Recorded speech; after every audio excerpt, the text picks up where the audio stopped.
చర్య జరిపినప్పుడు, ఓజోన్ పాదరసంతో చర్య జరిపినప్పుడు ఏం జరుగుతుంది?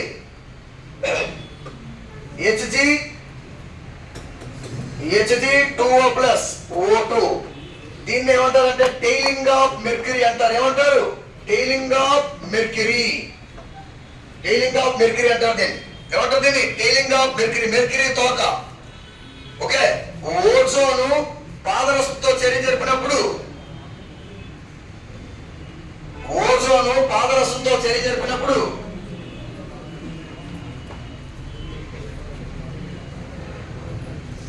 అది గాజుపై అంటుకుంటుంది.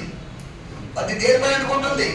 గాజుపై అంటుకుంటుంది. మామూలుగా ఓజోన్ పాదరసం నిలబడదు. ఎక్కడ చేతులు వేసుకుంటే చిన్న చిన్న బాలుగా కట్ అయిపోద్ది.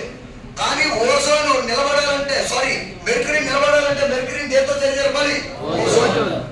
దీన్ని ఏమంటారంటే టెయిలింగ్ ఆఫ్ మెర్క్యూరీ. మెర్క్యూరిక్ ఆక్సైడ్ ఏర్పడుతుంది. మెర్క్యూరిక్ ఆక్సైడ్ అంటే ఇక్కడ మెర్క్యూరీ మెరిసే గుణాన్ని కోల్పోతుంది. Mercury losses meniscus and lustrous nature and stick on the surface of the glass. Stick on the surface of the glass. This process is known as tailing of mercury. Mercury toka. Okay. పాదరసం కోసం దోషాలు ఉన్నాయా? సాధారణంగా విషమైందా? విషం లేదా? విషమైతే